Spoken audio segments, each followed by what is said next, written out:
여러분 또 새해 첫 주를 잘 승리하시고 이렇게 또 둘째 주에 모여서 하나님 앞에 예배 드리게 된 것을 축하드립니다. 2023년 다른 거 성공하려고 하지 말고 주일 예배 성공하시려고 하시면 됩니다.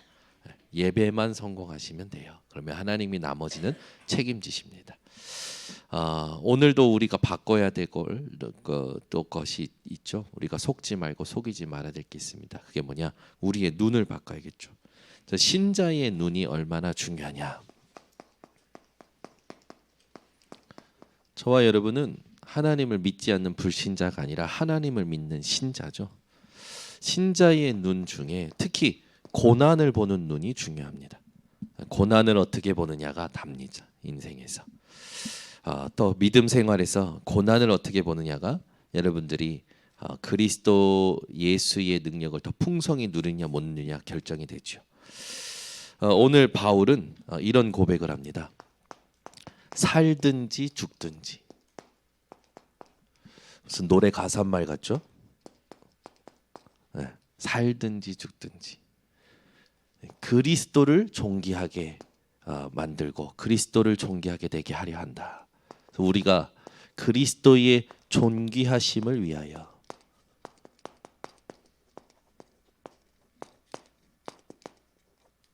산다면 하나님은 반드시 여러분들을 통해서 영광 받으실 겁니다. 우리가 신앙생활할 때 꼭 조금 점검해야 될 게 있어요. 여러분들이 인천 번성교회에 오셨는데요. 왜 오셨습니까? 정현우 목사가 잘생겨서 오셨습니까? 그러면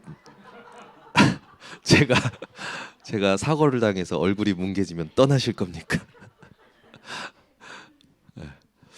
여러분 인천 번성교회에 오셨나요?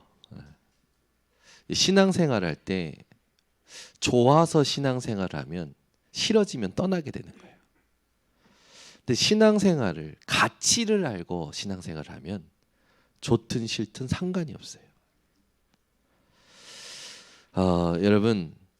여러분 인생에 진짜 이 예배가 가치가 되시길 바랍니다. 좋아서 드리지 말고, 물론 좋아야겠죠. 근데 좋아서 드리면 예배 분위기나 예배의 어떤 내가 원하는 게 맞지 않으면 떠난다는 얘기거든요. 여러분 이 예배의 자리에 예배의 가치를 알고 오신 줄 믿습니다. 예배 드릴 때 무슨 일이 일어나느냐? 예배 드릴 때 하나님께서 어떻게 일하시느냐? 이 가치를 알고 예배 드셔야 돼요. 예배 드릴 때 모든 게 결정납니다.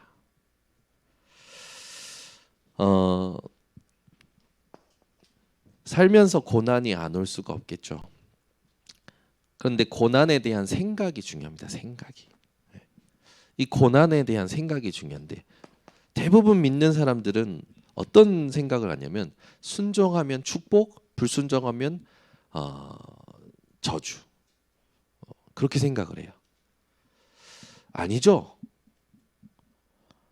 여러분들은 순종하면 축복, 불순종하면 저주가 아니라 그냥 그리스도가 되셔야 됩니다.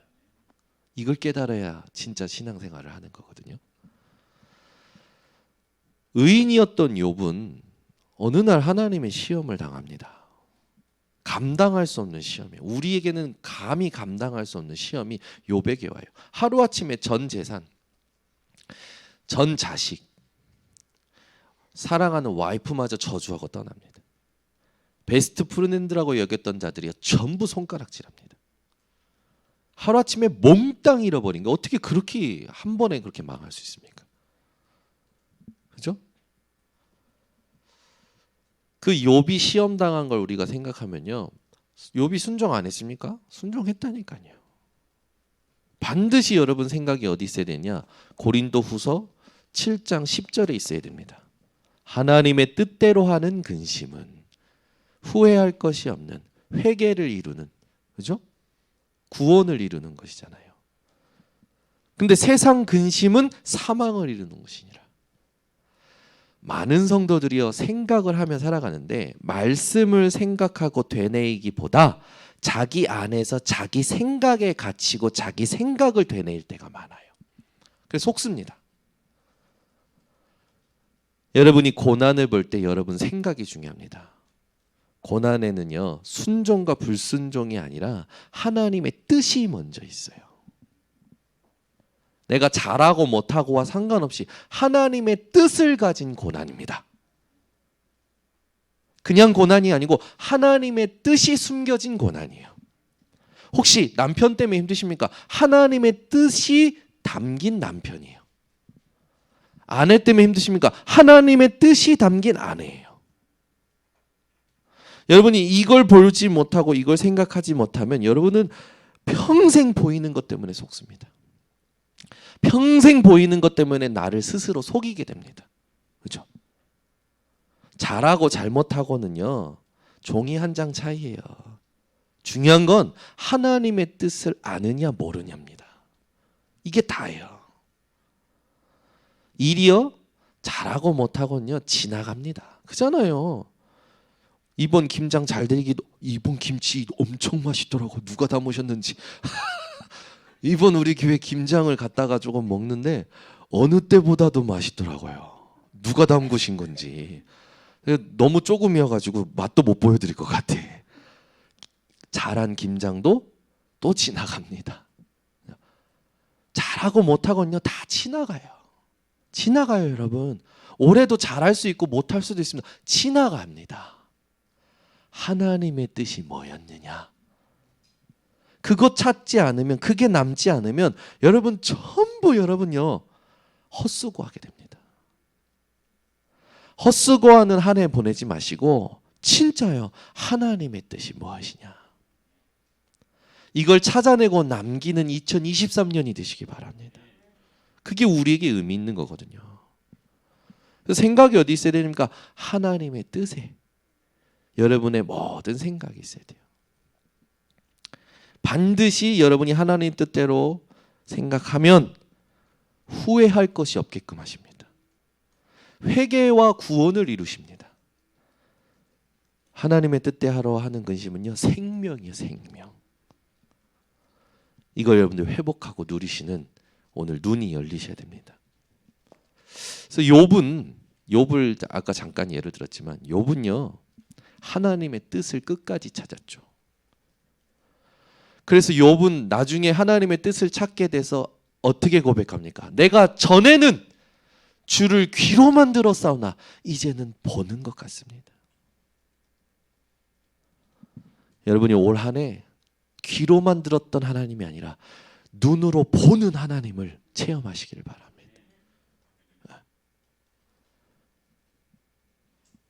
우리는 자꾸만 속습니다.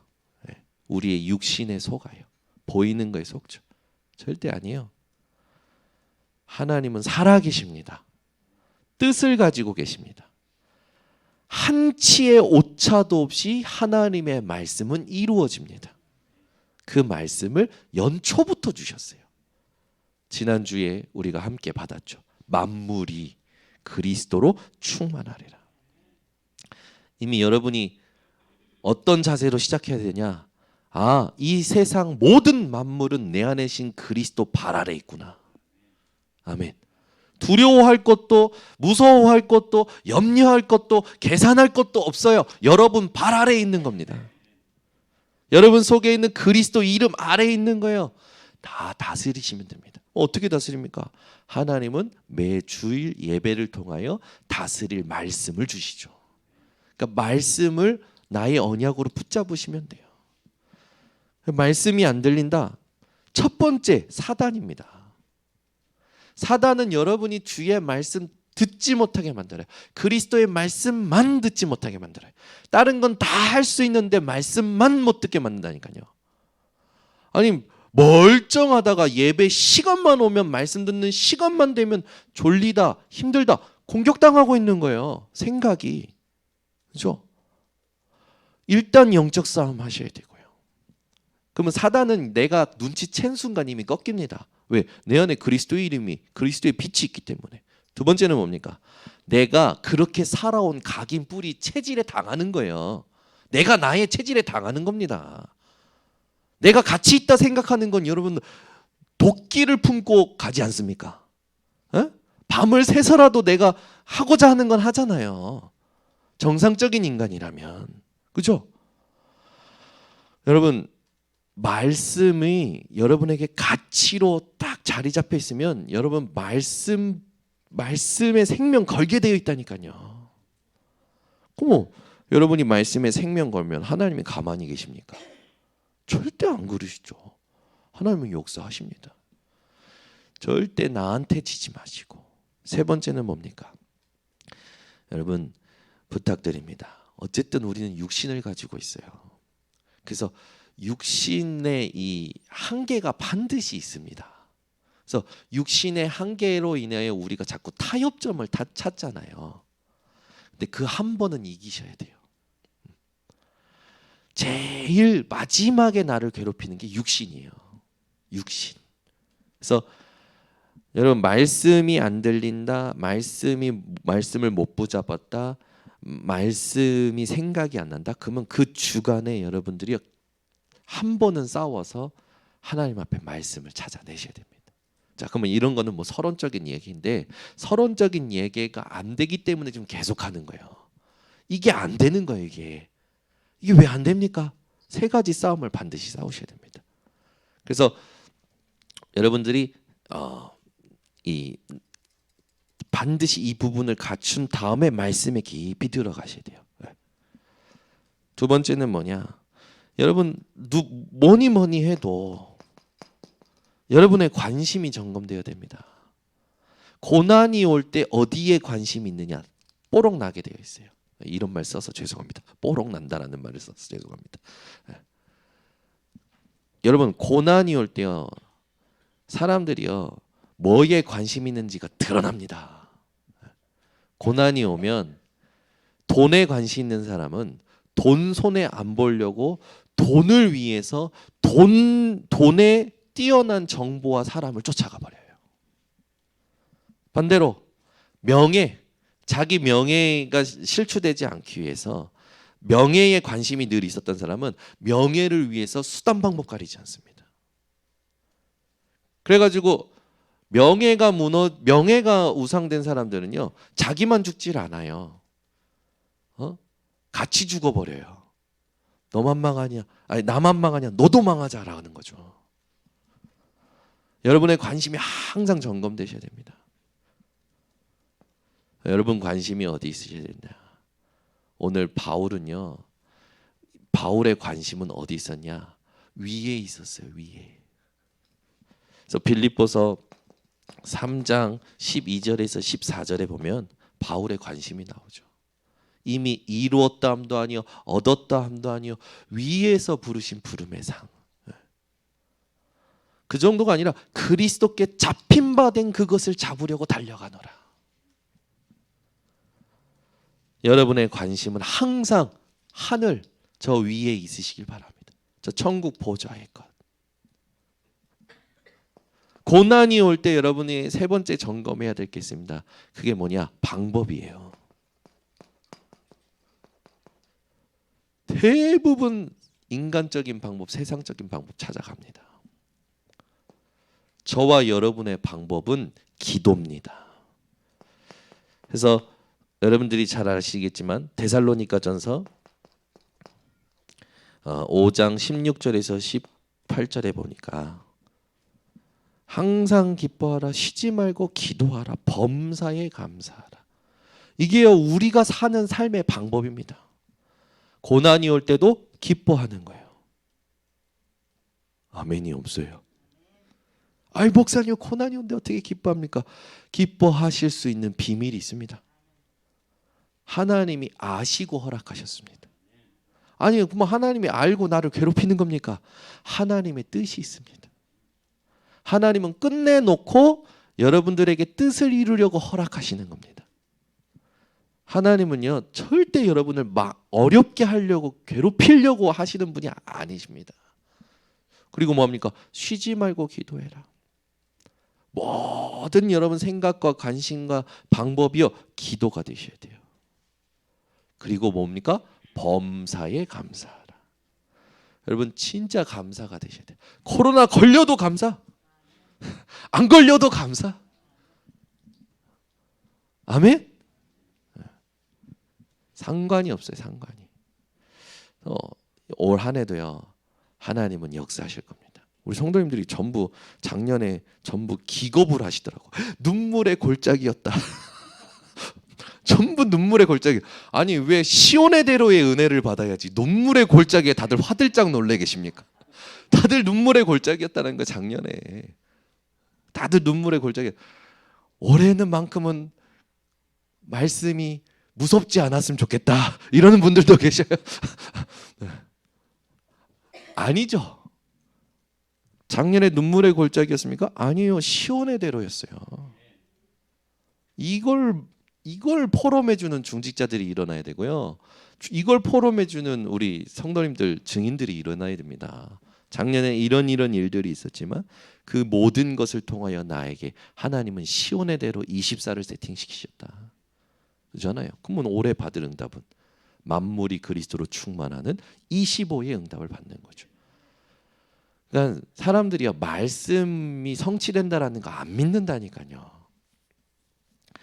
그냥 좋은 말씀 듣고 위로받고 힘 얻고 가는 거예요. 말씀이 이 세상을 완전히 살리고 말씀이 모든 사람의 운명을 바꾸고 말씀이 우리 후대의 미래를 책임진다라는 걸 안 믿는 거죠. 여러분 진짜 거짓말이 아닙니다. 여러분이 지나가면서 한 기도도 응답 오고 있어요. 하나님은 응답하고 있는. 여러분이 잊어버렸을 수 있겠죠. 아, 내가 이런 기도도 했었나? 하나님은 응답하고 계십니다. 그래서 신자의 눈, 고난을 보는 눈에 세 가지 여러분이 점검을 하시면서 오늘 말씀을 들으셔야 되겠습니다. 빌립보 교회에 온 고난입니다. 빌립보 교회는요, 그 당시 상황이 어땠냐면 로마 황제 네로 아시죠? 네로. 많은 사람들이 폭군이다, 인류의 파괴자다, 막 엄청나게 저기 하는 거 아닙니까? 그래서 이 네로 황제가 얼마나 기독교를 여러분 핍박했는지도 박했는지도 여러분 아시잖아요. 이 네로 황제가 막 폭정하는 그 당시에 빌립보 교회가 있었거든요. 이 빌립보 교회는 로마의 속국되어서 로마의 그 폭군의 정치 속에서 누구의 박해도 받았냐면 이방인과 유대인들의 박해도 받았어요. 거기다가 자신들의 영적 지도자인 바울마저 감옥에 갇힌 겁니다. 완전 총체적 난국이죠. 일단 정치, 사회, 문화, 종교 어디 하나 자기들 마음이 편안할 데가 없는 거예요. 이런 상황에서 바울이 감옥에 갇혀서 편지를 쓰는 겁니다. 여러분 같으면 어떻게 하시겠습니까? 법적으로 여러분들이 만나는 거, 여러분이 교제하는 거, 여러분이 예배드리는 걸 막는다. 또 사회적으로 교회에 모이고 교회에 가는 것을 자꾸 손가락질하고 막 눈총 주고 서로 잡고 고발한다. 거기다가 우리 교회 교육자들 전부 감옥에 갇혔다. 그래서 한 명씩 목이 날아가고 있다. 어떻게 하실 겁니까, 여러분? 아, 우리는 홍대근 장로님이 있습니다. 우리는 김도영 장로님이 있습니다. 우리는 장로님들이 계십니다. 장로님들 싹 다 날아갔다. 그러면 우리 교회는 김용태 한쌤이 있습니다. 날아갔다.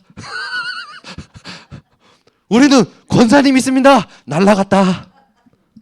어떻게 하실 거냐고요? 우리 랩런트들 어떻게 할 겁니까? 진짜요. 그런 상황이 돼버린 거예요. 말하자면 어떤 것도 의지할 수 없는 상황이 돼버린 겁니다. 그때 주신 말씀이에요. 그때 하나님께서 바울에게 하나님의 감동으로 쓰게 하신 겁니다. 여러분이 가장 어려울 때 하나님의 음성을 들을 줄 알아야 됩니다. 빌립보 교회가 가장 어려울 때 하나님의 감동으로 쓴 이 빌립보 교회에 쓴 이 편지가 지금까지 우리에게 생명의 능력으로 역사하고 있죠. 염려와 근심뿐만 아니라 두려움과 공포에 빠질 수밖에 없는 이 빌립보 교회. 그런데 이 빌립보 교회는 하나님의 음성을 찾아냅니다. 여러분은 고난마다 하나님의 음성을 찾아내셔야 돼요. 분명히 하나님은 말씀으로 여러분들을 인도하십니다. 자, 그러면 12절부터 14절에 보면 투옥된 바울이 나옵니다. 투옥된 바울이 어떻게 말하는지 우리 함께 읽어보겠습니다. 빌립보서 2장 1장 12절부터 14절입니다. 같이 함께 합독합니다. 형제들아, 내가 당한 일이 도리어 복음 전파의 진전이 된 줄을 너희가 알기를 원하노라. 이러므로 나의 매임이 그리스도 안에서 모든 시대 안과 그 밖에 모든 사람에게 나타났으니 형제 중 다수가 나의 매임으로 말미암아 주 안에서 신뢰함으로 겁없이 하나님의 말씀을 더욱 담대히 전하게 되었느니라. 아멘. 다 목이 날아가고 없어져도 겁없이 여러분은 겁 없는 존재. 아멘이 약 겁이 있는 약 아멘인데 겁 없는 존재. 아멘. 여러분 겁 없는 존재예요. 무슨 말입니까? 바울이 투옥된 거, 투옥은 복음의 패배가 아니란 말이에요. 바울의 투옥은 복음의 패배가 아니에요. 오히려 더욱 어떻게 됐습니까? 바울의 투옥은 복음 전파의 기회가 됐습니다. 바울이 그리스도 전함으로 감옥에 투옥됐는데 그리스도를 전하는 바울을 가뒀다고 해서 복음 전파가 더디게 됐느냐? 아니요. 더 진전되었다고 했어요. 정현우 목사가 감옥에 들어가는 날이 올 수도 있습니다. 법적으로. 저도 의아하지만 제가 목이 날아가는 날이 올 수도 있겠죠. 그럴 때 우리 교회 성도님들은 겁없이 빌립보 교회의 응답을 받으시길 바랍니다. 오히려 복음 전파의 진전이 되었다고 나왔어요. 복음은요,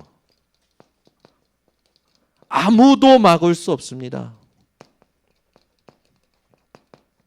아멘. 복음은 아무도 막을 수 없어요. 여러분, 그리스도가 답니다. 여러분이 그리스도 붙잡고 있으면 하나님이 일하십니다. 하나님이 모든 걸 행하십니다. 여러분이 하나님이 일하시도록 만드는 게 뭡니까? 복음 붙잡는 거예요. 그리스도 붙잡는 거예요.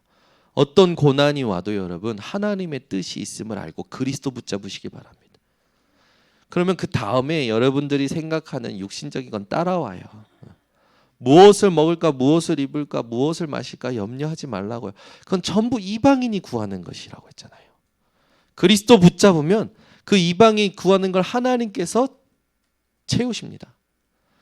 어느 정도 채우시냐? 넘치도록 채우십니다. 반드시예요. 그러니까 여러분 속지 마시고 여러분이 바울의 매임을, 바울의 투옥을 어떻게 봐야 되느냐? 이 고난이 아니라 하나님이 주시는 정확한 메시지를 찾아내는 거죠. 세 가지 이 메시지를 여러분들이 답으로 가지셔야 됩니다. 그래서 이걸 결론부터 내고 시작하셔야 돼요. 내게 있어서 사건과 문제는 이 세 가지 메시지다. 그러면 바울이 고난이 왔을 때 수준이 어땠냐? 이 기쁨의 수준이 어땠냐? 바울이 고난당했을 때 기쁨의 수준을 보니까요. 그게 15절부터 18절에 나오죠. 어떤 이들은 투기와 분쟁으로, 어떤 이들은 착한 뜻으로 그리스도를 전파하니. 동기를 가지고 막 그리스도를 막 자기 나름대로 막 설명하는 사람들도 있었다라는 거죠. 우리는 막 자기 수준으로 그리스도에 대해서 정확하게 말하지 않으면 막 속상할 때가 있잖아요. 그런데 바울은요, 그것도 기뻐했어요. 그 말은 뭡니까? 바울은요, 그리스도가 증거되는 것 자체로 기뻤다라는 겁니다. 그래서 뭐라고 하냐면 이들은 내가 복음을 변증하기 위하여 세우심을 받은 줄 알고 사랑으로 하나. 그러니까 바울이 복음을 잘못 전하니까 내가 대신 복음을 설명해 줄게라는 그런 뉘앙스로 하는 사람들도 있었다라는 거죠.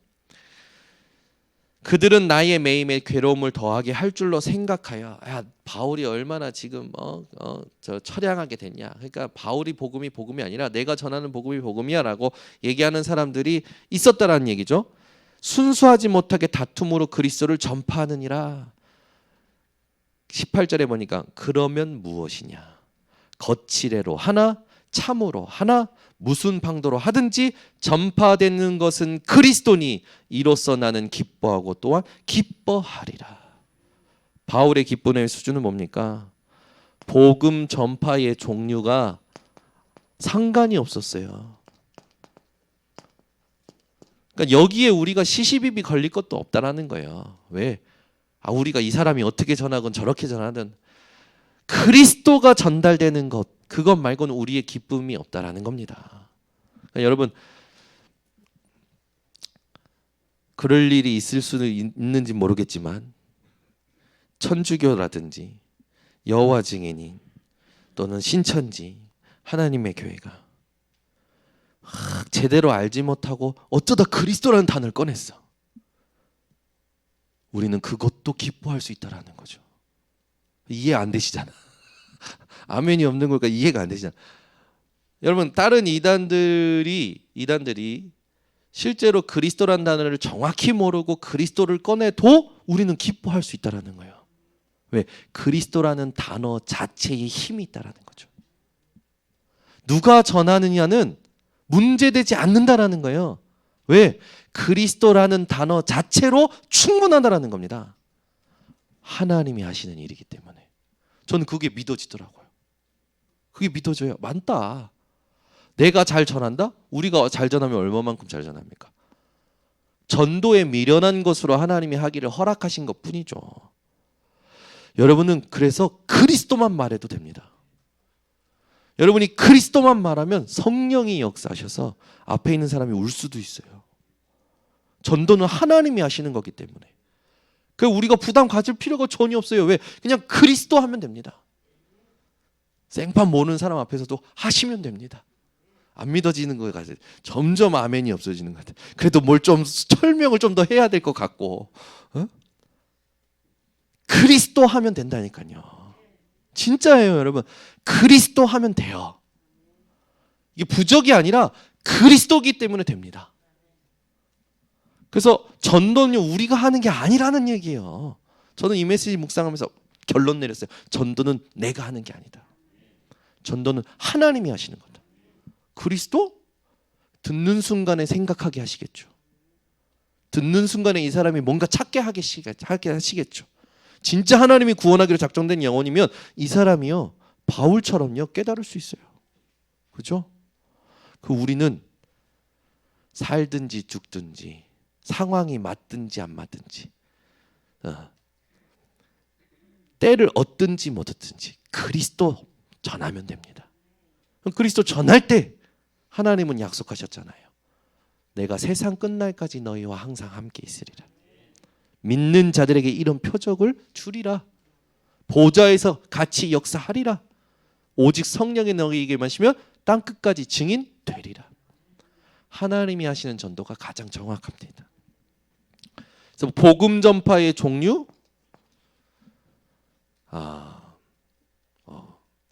좋게 뭐 설명을 하고 이런 방법으로 저런 방법. 근데 방법으로 하는 게 아니에요. 전도는 하나님의 감동으로 성령의 인도로 하는 겁니다. 그러니까 바울은요, 그 그리스도 앞에 사람의 동기도 아무 문제 안 된다라는 거예요. 복음 전파의 종류도 사람의 동기도 아무 문제 안 된다라는 거예요. 이걸 잘못 해석하면 막 이제 나오겠죠. 쾌락주의도 나오겠고, 뭐 종말론주의자도 나오겠고, 금욕주의도 나오겠고, 뭐 염세주의자들도 나오겠고, 막 여러 가지 나올 겁니다. 그런데 우리는 상관없어요. 그건 자기들 생각이고 자기들 주장이고. 그러니까 여러분은요, 감리교든 장로교든 여러분 순복음이든 뭐 상관없어. 그리스도. 교단 어디요? 그러지 말고 그리스도가 누구요? 아멘. 그래서 제가 교단 어딘지 물어보길래 교단이 왜 어떻게 생겨난지 아십니까? 라고 전화로 물어봤더니 우리 교회 전화해가지고 거기 어디 교단이냐고 몇 번이나 대한예수교 장로회입니다. 몇 번이나 물어보길래 근데 자꾸 물어보시는데 교단에 대해서 아시냐고. 그랬더니 아니 옛날에 어디 다니셨는데 감리교. 그럼 감리교 가세요. 왜 자꾸 물어보세요? 감리교 가세요. 그럼 여러분 교단이 중요한 게 아니라 그리스도가 누구냐가 중요한 겁니다. 그죠?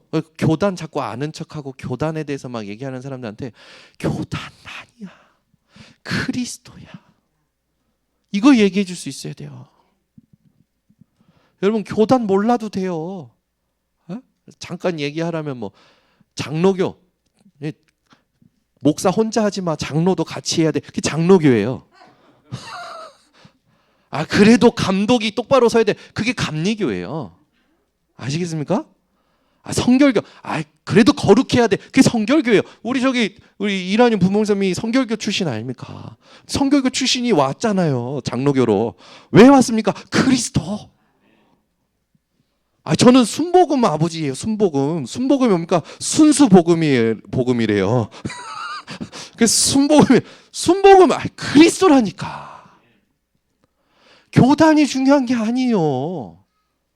교단 역사를 공부해보면요, 교단의 역사를 자세히 보면요, 전부 자기들이 체험하고 강조점을 둔 것이 교단화되어진 거예요. 중요한 건 그리스도입니다. 그러니까 교단 가지고 아는 척하는 사람한테 그리스도 아느냐고 물어보셔야 돼요. 그리스도 말고는 여러분 듣지도 시비 걸리지도 마세요. 그러니까 그리스도라는 단어 앞에는 복음 전파의 종류도 사람의 동기도 아무 힘을 못 쓴다라는 거예요. 그리스도의 이름이 그만큼 대단합니다. 그러니까 오늘 메시지 잘 들으셔야 돼요, 여러분. 뭐가 있어야 된다, 뭘 해야 된다, 하지 말아야 된다, 그런 말이 아니에요. 그리스도라는 단어 자체의 힘을 누리시란 말입니다. 아시겠습니까? 그래서 교수님한테도 가서 얘기하는 거예요. 그리스도. 교수님이 막 힘들어하면 그리스도가 뭔데? 얘기할 수 있다니까. 아니요, 진짜요, 여러분. 진짜요. 여러분 안에 계시잖아요. 선포해 보세요. 문제 가지고 골머리 썩지 말고 문제 앞에서 선포하니까 그리스도. 남편이 힘들어한다. 그리스도. 아내가 시달린다. 그리스도. 아멘. 그리스도라는 단어 자체에 힘이 있는 겁니다. 우리한테 힘이 있는 게 아니고, 그걸 여러분이 믿음으로 그리스도를 얘기하잖아요. 하나님의 일을 하십니다. 진짜예요. 그러니까 너무 어렵게 신앙생활 하지 마세요. 신앙생활은요, 정말 편안하고 정말 쉬운 겁니다. 그래서 참된 기쁨이 뭡니까? 전도라는 거예요. 여러분 인생의 참된 기쁨이요, 전도요, 전도. 내가 그리스도를 얘기하고 그 사람이 그리스도를 듣고 그걸 그 자리에서 알아들을 수도 있고 시간이 걸려서 알아들을 수도 있고, 그거는 하나님의 손에 있는 거고, 어쨌든 그리스도를 전하고 그리스도를 듣고 그리스도를 깨닫고 그리스도가 통할 때 오는 기쁨을 여러분들이 누리며 살아가셔야 합니다. 그거 말고는 힘 주지도 마세요. 그거 말고는 힘 주지 마시라니까. 아멘. 누가 취업됐다. 힘 주지 마세요. 그죠? 취업이 중요한 게 아니라 거기에서 그리스도의 빛을 비춰야 됩니다. 우리의 기쁨의 수준은 뭐가 된다 안 된다 거기 있지 않아요. 아멘. 저희 셋째 딸이 취학을 하신답니다. 취업이 아니라 취학을 하신답니다. 그래서 벌써 들떴어요. 가방 사달래요. 가방 사달라고 그러고 뭐 어쩌고 저쩌고. 제가 얘기했어요. 너는 학교에 공부하러 가는 게 아니라 학교에 빛을 비추러 가는 거야. 그러니까 이 기쁨을 알려줘야 돼요. 여러분 존재 자체가 빛입니다. 여러분이 숨 쉬는 것 자체가 빛이에요. 여러분이 얼마나 이것으로 기뻐하셔야 되는지 아랍니다. 여러분 존재 자체가 전도라니까요. 그래서 그리스도의 향기, 그리스도의 편지라니까요. 여러분이 걸어가면 그리스도의 향기가 나오게 되어 있어요. 여러분이 가는 곳마다 그리스도의 편지가 남게 되어 있어요. 진짜예요, 여러분. 걔가 뭐 좀 달랐어. 지금은 모르지. 여러분 세상 말도 있잖아요. 든 자리는 몰라도 난 자리는 안다. 여러분이 거기에 크게 아무것도 아닌 것처럼 계속 이 몇십 년을 살았어도 여러분 나오잖아요. 그 사람들 압니다. 그 사람 때문에 뭔가 달랐어. 불신자는 안다니까요. 알아요. 여러분 존재가 그런 가치 있는 존재예요. 그래서 자기 비하하거나 자기 학대하지 마세요. 하나님은 여러분 통하여 하나님의 일을 하고 계십니다. 내가 다 알지 못하니까, 다 알면 얼마나 좋겠습니까? 다 알지 못하니까, 또 내가 좋아하는 것들로 나타나지 않으니까, 하나님이 일 안 하고 하나님이 휴가 내신 것 같죠? 하나님이 휴가 내신 것 같죠? 아니에요. 하나님은 종일종야, 졸지도 않고 주무시도 않고, 하나님은 여러분들을 보고 여러분들을 향하여 일하고 계십니다. 여러분 인생에요, 이 기쁨의 수준이 완전히 달라야 돼요. 먹는 거 뭐가 되고 안 되고 그런 수준이 아니라 그리스도라는 자체로 여러분 기쁨이 넘치시길 바랍니다. 아멘. 여러분이 진짜 그리스도로 기뻐하잖아요. 여러분요 젊어집니다. 젊어진다니까요. 안 믿으시는 것 같은데 진짜예요. 아름다워지십니다. 잘생겨지는 건 좀 모르겠는데 멋있어집니다. 실제로요. 실제로요. 그리스도를 진짜 붙잡은 사람은요 뭔가 모르게 빛이 나요. 예를 들어 이제 저희 그 사역자 중에 그 친한 사역자 있어요. 근데 아내분이 이상한 건 아닌데 이쁜 것도 아니에요. 그런데요 모든 사람이 인정했어요. 아름답다고. 그분이 무대에 서기만 하면, 그분이 말만 하면, 그분하고 찬양하면 너무 아름답고 너무 힘이 있고 너무 행복하고 함께 하고 싶고. 여러분 진짜 잘생겼어도 함께 하기 싫은 이 사람이 있어요. 근데 진짜 치질이 못생겼는데 함께 하고 싶은 사람이 있어요. 무슨 차이라고 생각합니까? 유머가 있고 없고가 아니에요. 빛이 있느냐 없느냐의 차이입니다. 누구냐면 지금 미국에 가서 지금 잘 사역하고 계시는 데보라 선교사님. 그 데보라 선교사님 남편이 원래 그 마약 중독자였다가 그리스도 믿고 완전히 치유됐거든요. 그래서 두 분 다 선교사예요. 근데 그 데보라 선교사님이 얼마나 못생겼었는지 옛날 사진을 보면 누구나 인정할 만큼. 그런데 아니에요. 지금은 한 명도 그렇게 욕한 사람이 없어요. 왜 그러냐? 빛이 있으니까. 그리스도가 있는 자는요 육신 것이 전혀 상관없습니다. 이걸 여러분 깨달으셔야 됩니다. 그러니까 이뻐지려고 막 찝고 까고 깎고 해도 안 이뻐요. 빛이 있어야 매력이 있어요. 아멘. 매력 있잖아요. 매력 있잖아요. 그렇잖아요. 네. 이번 주 금요일 날 우리 부목사님이 아부하시더만 랩넌트 목회자 너무 좋다고 막 매력이 있잖아요. 매력이. 처음에는 저보고 날라리 같다 그랬어요. 그럴 수 있어요. 이미지가 좀 약간 제가 좀 얼굴도 작고 약간 그렇게 좀 쌈칼하게 생겼잖아요. 기생 오라버니 같이 막 이렇게 생겼잖아요. 저도 알아요. 인정해요. 얼굴 하얗고 알아요. 그런데 지금은 매력 있어요. 왜? 그리스도가 있으니까. 빛이 있으니까. 그러니까 여러분 이것으로 사람이 멋있어져야 되고 아름다워지는 거죠. 진짜 여러분 그리스도 가진 자는요 잘생기고 이쁘고가 아닙니다. 아름답고요 멋있어요. 근데 그리스도의 빛이 없는 자라는요 뭔 짓을 해도 이상해요. 이상해. 옷을 입어도 향수를 뿌려도 옷을 입어도 향수를 뿌려 어글리가 아니라 그러니까 추남 추녀가 되지 마시고 그리스도의 빛을 누리시길 바랍니다. 진짜예요 여러분. 그러니까 따라온다니까. 따라와요. 따라온다고요 려나. 네. 그래서 오늘 자꾸 눈에 밟히네.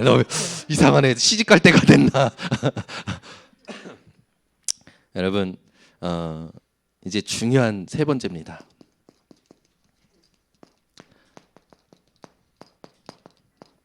바울의 생사관입니다. 바울의 살고 죽는 이것이 우리에게 굉장히 중요한 거죠.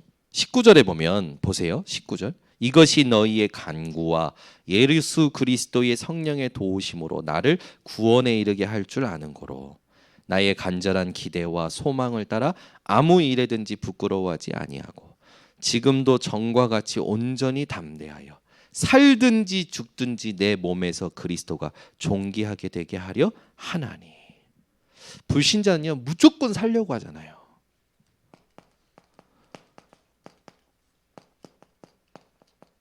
바울은 무조건 살려고 하지 않았습니다. 염세주의자들은 무조건 죽으려고 하잖아요. 바울도 사는 것보다 죽는 걸 원했어요. 네. 여러분들도 사는 것보다 죽는 걸 원하시죠? 뭐 질문이 이상합니까? 나는 사는 것보다 죽음을 원합니다. 손 들으시기 바랍니다. 여러분은 다 살려고 1번입니까? 바울은 사는 것보다 죽는 걸 원했어요. 왜? 죽으면 그리스도와 함께. 그래서 죽음을 원했던 겁니다. 그런데 오늘 보세요. 우리처럼 막 그런 회의주의가 아니에요. 이는 내게 사는 것이 그리스도니 죽는 것도 유익함이라. 나의 죽음조차 그리스도 때문에 유익하다라는 거죠. 결론 나버린 거예요. 그러나 만일 육신으로 사는 이것이 내 일의 열매일진데 무엇을 택해야 하는지 나는 알지 못해. 내가 살아야 되냐? 내가 죽어야 되냐? 나는 알지 못했다라는 거예요. 바울이요. 내가 살아야 됐나? 나 죽어야 되나? 알지 못했다라는 거죠. 그러면서 뭐라고 하냐면 내가 그 둘 사이에 끼었으니 차라리 세상을 떠나서 보세요. 바울은 세상을 떠나서를 택합니다. 그리스도와 함께 있는 것이 훨씬 더 좋은 일이라. 왜 떠나려고 했습니까? 그리스도와 함께 있는 것 때문에. 아멘. 여러분이 바울과 같다면 여러분은 정상입니다. 그러나 여러분이 뭔가 염세주의자처럼 회의감에 젖어서 뭔가 죽음을 원한다면 그건 완전히 하나님하고 안 맞는 거죠. 여러분은 살고 싶으십니까? 죽고 싶습니까? 오늘 죽음에 대해서 잘 한번 생각해 보세요. 사는 것이 죽는 것이 무엇인가? 사는 게 무엇인지 아픔이 무엇인지 이런 노래도 있잖아요. 여러분이 오늘 이 말씀 가지고요 이번 주 내내 질문해 보셔야 돼요. 내게 있어서 죽음이란 뭐지? 질문해 보셔야 됩니다. 여러분에게 있어서 죽는다라는 게 뭡니까? 의미를 한번 생각해 보세요. 다윗은요 조상과 함께 누웠더라 잔다고 표현했습니다. 저와 여러분의 죽음은요 세 가지 죽음에서의 해방입니다. 육신적인 죽음과 영적 죽음과 영원한 죽음에서의 해방이 우리에게 죽음이에요. 그래서 우리에게 죽음은 해방, 완전한 해방을 누리는 게 우리에게는 죽음이죠. 그러나 불신자에게는 세 가지 죽음을 다 겪는 겁니다. 그러니까 저와 여러분은 운명이 완전히 달라진 겁니다. 그 그리스도와 함께 있는 것이 훨씬 더 좋은 일이라 그렇게 하고 싶으나, 그죠? 바울이 오늘 그렇게 하고 싶으나, 내가 그리스도와 함께 있는 것이 더 훨씬 좋기 때문에 죽고 싶으나, 뭐라고 합니까? 내가 육신으로 있는 것이 너희를 위하여 더 유익하리라. 현장, 영혼, 전도를 두고 복음에 유익한 것을 선택한 겁니다. 여러분이 살고 있는 것이 현장 그리고 또 영혼, 전도 때문이라면, 그게 여러분의 삶의 이유라면 여러분은 이미 승리한 자입니다. 여러분은 실패할 수 없는 자예요. 그러니까 여러분이 그래도 하나님, 내가 우리 자식이 자립할 정도 때까지만 살게 해주세요. 그거 아니라니까요. 어떤 사모님이 몸이 많이 안 좋으셔요. 그래가지고 장을 다 잘라내셨어. 그래서 오늘 죽어도 이상하지 않는 상태셔요. 그래서 병원에서 그 진단을 받고 오늘 죽어도 괜찮을 만큼 자기 짐을 다 정리하고 사시는 거예요. 근데 기도 제목이 하나 있었던 거예요. 그게 뭐냐? 하나님, 내가 그래도 내 자녀들이 자립할 때까지는 하나님 나를 살려달라고. 그렇게 하면 내가 다른 거 아니고 오직 하나님을 경외하는 게 뭔지 복음을 각인시키겠다고. 그 기도로 원래 죽었어야 될 사람인데 지금까지 살고 계신 분이 계십니다. 그게 누구냐? 사도하라 목사님 와이프. 쇼고 목사님하고 두 분 대화도 너무 깔끔해요. 여보 갈게. 잘 가. 그런 대화를 할 정도로 서로 복음이 통하는 거라. 근데 하나님이 뭔 계획인지 지금도 살려놓으셨어요. 지금요, 그 사모님 때문에 용산, 이태원 다민족들이 계속 연결되는 거예요. 영적 문제 가진 자 TCK 아이들 계속 연결돼서 전도문이 계속 열려요. 신기하지. 죽을 사람은 계속 전도문이 열리고 살아있는 사람은 전도문이 닫히고. 그래서 여러분, 우리 빨리 결론 내려야 됩니까? 살아도 죽은 놈이 있고 죽어도 산 놈이 있어요. 여러분, 어떻게 살고 싶으십니까? 진짜 우리가 하나님 앞에 삶의 이유를 오늘 결론 내려야 됩니다. 여러분, 어떤 문제 왔을 때, 고난이 왔을 때 죽어버렸으면 좋겠다. 그거 완전 속는 거예요. 고난에 하나님의 뜻이 있습니다. 살아도 죽어도 상관없지만 이 하나님의 뜻이 있는 고난을 통하여 복음에 유익하다면, 전도에 유익하다면 하나님, 내가 살겠습니다.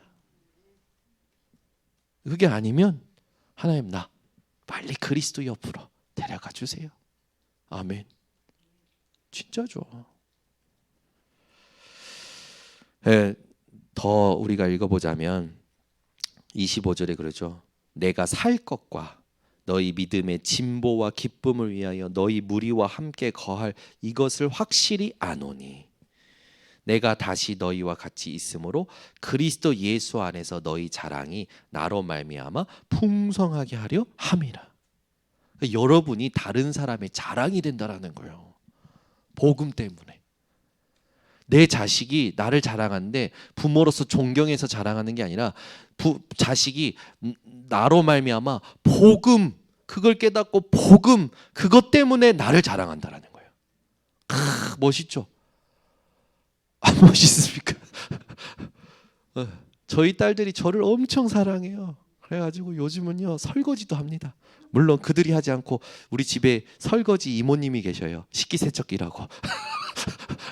그래, 요즘 예빈이 예린이가 엄마 돕겠다고 아빠 돕겠다고 저녁만 되면요, 지들이 그 설거지 통에 있는 그릇을요 식기세척기에 넣고 띡띡띡 눌러서 닦고요, 이모님이 설거지 한다고 얘기해주고 가요. 애들이 이제 커서 이렇게 하는 거예요. 얼마나 저를 좋아하고 얼마나 사랑하는지. 그래서 막 어디 가든지 아빠를 자랑하는 거예요. 그런데 우리 딸들이 저를 자랑할 때 무엇이 가장 저에게 이제 감사했냐면 우리 아빠 목사야. 당연한데 왜 이게 저에게는 감사했냐면 저는 저희 아버지가 목사인 걸 감추고 살았어요. 저는 저희 아버지가 목사인 걸 감추고 중학교 때 친구들이 물어보면 뭐 공무원 하셔, 뭐 하면 사업하셔, 뭐. 왜? 이상하게 보일까 봐. 복음 때문에 우리 아버지가 멋있고 존경스러운 게 아니라 내가 어떻게 보일까 봐. 내가 받은 상처 때문에 우리 아버지가 목사라는 걸 숨기고 살았단 말이에요. 저희 딸들은요 어딜 가든지 아버지 목사래. 그래서 제가 좀 딴짓 좀 하고 싶은데 딴짓을 못 하겠어. 하나님이 저를 올가매시는 거지 뭐. 감사하죠. 근데 그게 저에게 기도가 되는 거예요. 하나님, 이 아이들이 지금은 목사인데 혹 이 아이들이 진짜 복음을 깨닫고 우리 아빠가 전도자로, 우리 아빠가 목사로, 그게 자랑스럽다면 하나님, 내 인생에 그것보다 더 좋은 응답이 없을 것 같습니다. 이런 생각이 드는 거예요. 여러분 주변에 있는 사람이 복음 때문에 여러분을 자랑할 만큼 여러분이 증인이 되시기를 바랍니다. 그래서 결론을 내리겠습니다. 27절에 뭐라고 합니까? 오직 너희는 그리스도의 복음에 합당하게 생활하라. 복음에, 오직이죠. 오직 그리스도 복음에 합당하게.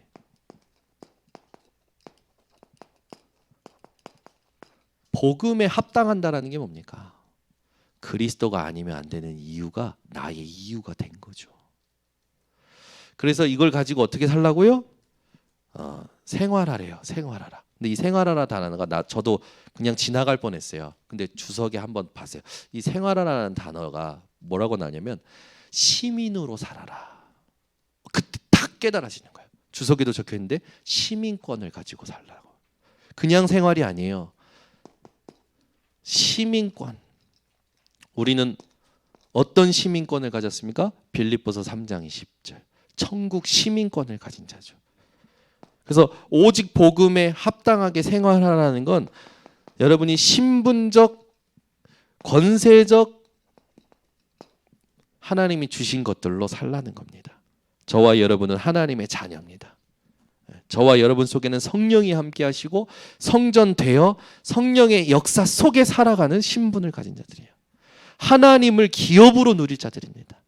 하나님을 아빠, 아버지라 부를 수 있는 양자의 영을 가진 자들이죠. 그 정도입니까? 저와 여러분은 택하신 족속이고 왕 같은 제사장이고 거룩한 나라고 그의 소유가 된 백성이라 하죠. 여러분의 신분을 누리시는 한 주가 되시고 평생이 되시기 바랍니다. 권세는요, 그리스도 예수 이름의 권세를 사용하며 사는 거죠. 이걸 가지고 그 뒤에 무슨 일에든지 대적하는 자들 때문에 두려워하지 아니하는 이 일을 듣고자 함이라. 이것이 그들에게는 멸망의 증거요 너희에게는 구원의 증거니 이는 하나님께로부터 난 것이라. 고난받고 핍박받고 박해받는 것이 그들에게는 멸망의 증거라는 거예요. 구원받지 못한 그 사람들이 우리를 박해하는 건 그들이 멸망받았다는 증거랍니다. 그런데 멸망받는 우리는 멸망이 아니라 재앙받고 핍박받는 우리는요 구원받았다는 증거래요. 그래서 여러분에게 예수 믿는다고 핍박이나 박해가 올 때 감사하시기 바랍니다. 그렇죠? 코로나 기간 동안 우리 교회 청년이 회사에서 부당한 대우를 받았어요. 교회 가지 말라고. 교회에 가서 코로나 걸리는 게 아닌데 교회 갔다 온다고 부당한 대우를 받았어요. 얼마나 억울해하든지. 목사님 내가 교회 갔다고 따로 부르고 막 면책 주고 사람들 앞에서 막 그걸 저한테 듣는데 제가 가슴이 아픈 거예요. 하나님 이 청년을 축복하시라고 증거를 보이시라고. 그죠? 여러분 살면서 그럴 수 있잖아요. 그런 핍박이 올 수 있어요. 그런데 그 기도 이전에 먼저 알려줄 게 뭐냐? 네가 하나님의 자녀라는 증거다. 아멘. 네가 구원받았다라는 증거야. 그 사람은 멸망받았다라는 증거야. 아, 이걸 얘기를 못했구나. 이번에 말씀 묵상하면서. 혹 여러분이 예수 믿는다고, 교회 간다고, 혹 핍박받고 박해받습니까? 오늘 이 말씀을 떠오르시기 바랍니다. 여러분이 하나님 자녀라는 증거예요. 여러분이 정말로 이 응답을 누리면서 오히려 권세를 사용하시고 기도해 주시면서 살아가시기 바랍니다. 그러면서 뒤에 보면은 그리스도를 위하여 너희에게 은혜를 주신 것은 다만 그를 믿을 뿐 아니라 또한 그를 위하여 고난도 받게 하려 하심이라. 분명히 나와 있죠. 너희에게도 그와 같은 싸움이 있으니 너희가 내 안에서 본 바요 이제도 내 안에서 듣는 바니라. 우리가 싸워야 될 참된 싸움, 보이는 고난에 속지 말고 보이지 않는 증거를 확인하라는 겁니다. 그게 우리가 싸워야 될 참된 싸움이에요. 그래서 저와 여러분은 앞으로 어떻게 해서 계속 이 사실을 누려야 됩니까? 만물이 그리스도로 충만한 한 해입니다. 여러분에게 반드시 성삼위 하나님의 능력과 초월적인 힘과 증인의 증거를 누리는 삶을 하나님이 허락하실 거예요. 여러분이 무엇을 의식적으로 정복할 때 그렇게 되냐? 하나님의 나라를